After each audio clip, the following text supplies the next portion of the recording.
Hi, we're here at the MTA 2013 symposium with Mr. Larry Williams. It's an honor and a pleasure to be hosting an interview with you. The honor is mine, so it's a pleasure. Thank you. Thank you for coming in, and you'll be having a live trading session in a few moments.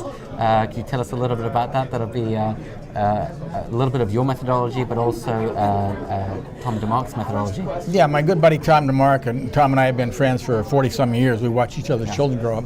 Unfortunately, he won't be here today because his daughter's in the hospital, but his best man will be here, who will be explaining Tom's techniques. I'll be showing some of my techniques that have not been seen before for short-term, really short-term trading. But the market's almost ready to close, so it'll be really short-term trading.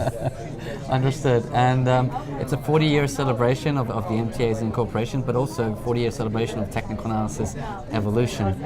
Who a better person to speak to than yourself, Larry, in terms of how that evolution has come about, and maybe back in the day, how did you get involved in technical analysis?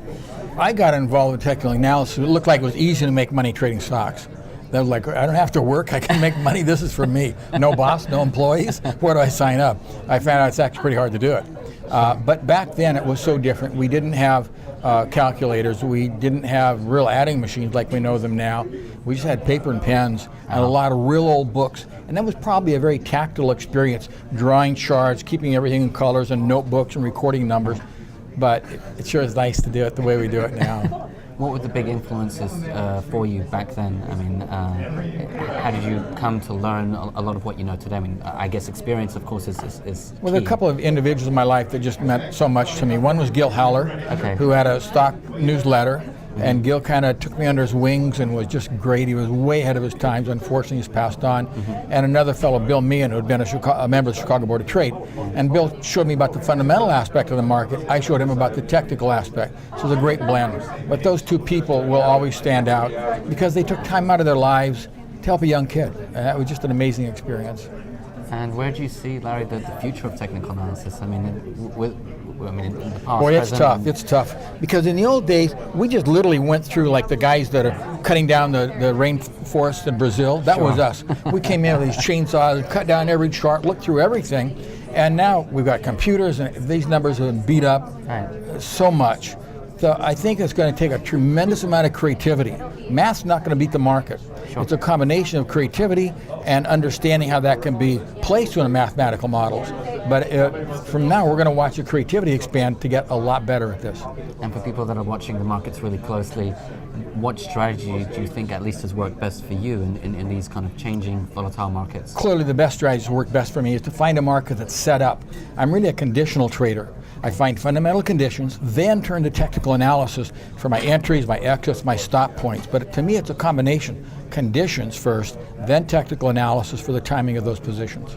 And if we could ask a question for all the new generation of technicians, what words of advice could you give to kind of people that are still new in the game and want to learn more about our industry? Sure, if you want to have a lot of fun, day trade. If you want to make money, don't day trade. It's so difficult to day trade. It becomes a nightmare. There's a lot easier lower hanging fruit on longer term position traders. That would be my big advice, and don't bet big. Don't watch your margin. Margin kills people. And if some members would like to follow your work, Larry, and maybe attend some of your educational seminars, what would be the best way to do that? They can go to our website, which is ireallytrade.com. Okay, so Larry, 40-year anniversary of the MTA's incorporation, but also technical analysis. What was your experience of the dinner when we had all the past MTA presidents kind of share their thoughts of past years and also other notable technicians? Well, there's a great song by Willie Nelson and Waylon Jennings, and the song has a line about Hank Williams, and it said, "I wish that Hank could see us now," because they're all dressed up in glitzy cowboy outfits and fancy guitars. And I wish that Edwards and McGee would have been at the dinner, that they could see us now.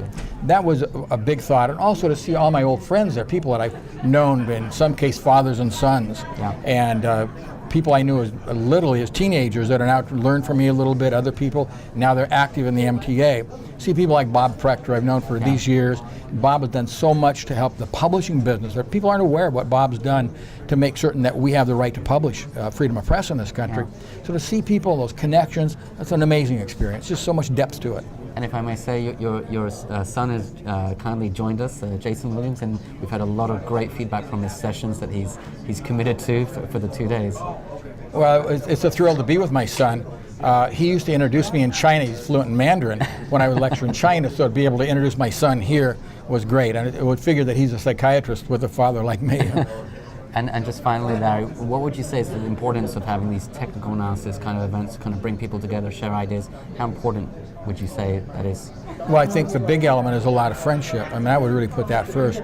But secondly, it moves the discipline further ahead and makes it more credible and establishes parameters so it can get better and be more scientific, if you will, and be more analytical. So it just, things get better if there's a little pressure on it, and that's what I think the MTA does. It makes things better.